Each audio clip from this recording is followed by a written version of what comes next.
السلام عليكم ورحمة الله وبركاته.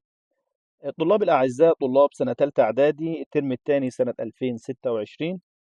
في يونت 7 بنتكلم عن الباست هابتس. الباست هابتس يا شباب وهي العادات في الماضي. العادات في الماضي. العادات في الماضي يا شباب بنستخدم ليها used to زائد الانفينيتيف. used to زائد الانفينيتيف بمعنى كان معتاد أن. كان معتاد أن. We used to talk about things we did regularly in the past but we don't do now. يعني حاجة كنا بنعملها في الماضي ودلوقتي خلاص ما بنعملهاش. يبقى بنستخدم used to لهذا الغرض. For example مثلا I used to play football when I was a child.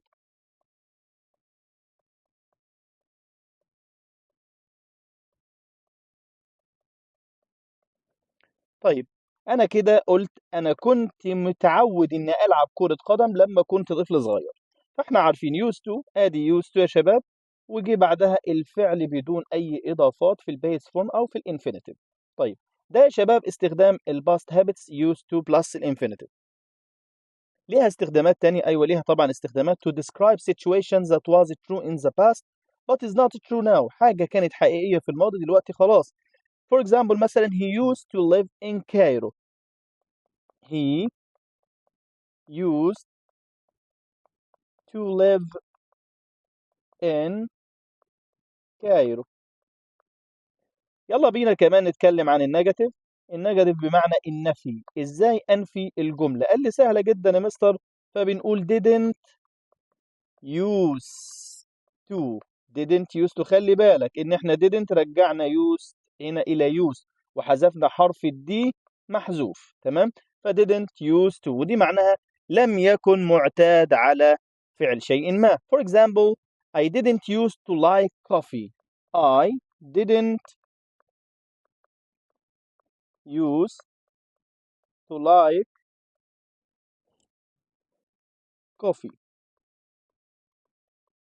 يعني لم أكن معتاد إن أنا أحب القهوة. كمان هنتكلم يا شباب عن الكويستشن. كويستشن يا شباب وهو السؤال. إزاي أكون سؤال مع used to؟ أنت بتبدأ بالauxiliary verb اللي هو did، وبعد كده يا شباب بنجيب السبجكت اللي هو الفاعل، نستخدم use to، خلي بالك used to، وبعدين نستخدم البيس verb ونكمل الجملة عادي بأداة استفهام. على سبيل المثال يا شباب طبعا عندي did you، ادي did وبعدين الفاعل used to play tennis، وفي الاخر الكويستشن مارك اللي عندي. كده احنا كونا سؤال يا شباب باستخدام الاوكسيلاري فيرب. وفي عندي كمان ان انا ممكن استخدم السؤال باستخدام ال WH question اللي هي ادوات الاستفهام اللي هي what where when why وكل الكلام ده. يعني for example مثلا فبنقول what did you used to do when you were a child. غير اللي ما خدش باله هنا يا شباب في خطأ في السؤال ده، ان انا جبت ال WH question بعدها الاوكسيلاري فيرب did وبعد كده السبجكت. لازم ارجع يا شباب use طالما في سؤال او في نفي الى الانفينيتيف، فبقول use بدون اضافه الدي. فهنا يكون السؤال what did you used to do when you were a child؟ ماذا كنت معتاد ان تفعل عندما كنت طفل صغير؟ الاختصار يا شباب او الشورت سمري لكل القاعده دي ان used to بتساوي past habits أو past situations that stopped now. حاجة أو عادة أو موقف في الماضي خلاص اتوقف دلوقتي. هنفتح يا شباب كتاب المعاصر صفحة 22 وهنا بيقول لي complete the sentence with the correct form of the word in brackets. أنا عندي رقم واحد قال لي I used to play in the park when I was a child. الجملة هنا مثبتة فعلى طول used يا شباب هنخليها used. I used to play in the park when I was a child. رقم اتنين my father didn't. احنا دايما قلنا didn't يأتي بعدها الانفينيتيف، فهنا هقول my father didn't use وأحذف الدي. we used to يا شباب اللي فاكر في أول القاعدة إن إحنا used to plus الانفينيتيف يعني بلس المصدر، فهنا we used to go to Alexandria every summer.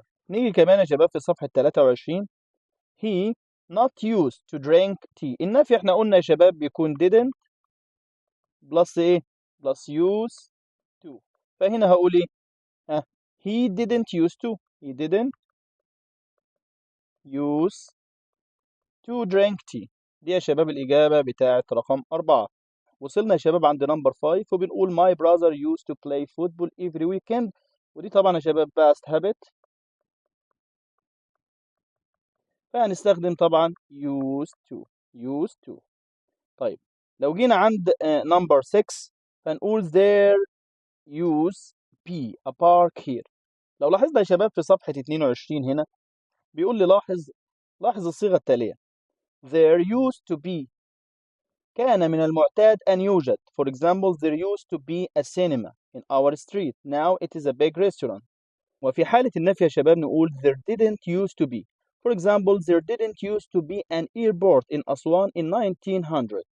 طيب فده يا شباب يعني صيغة احنا بنستخدمها.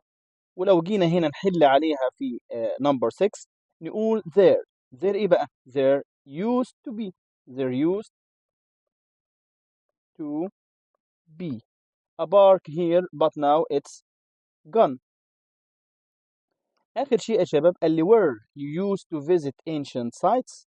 طبعا السؤال في حالة used to عمره ما بيبدأ بالauxiliary verb where، ولكن بيبدأ يا شباب ب did. فأقول did you used to visit ancient sites.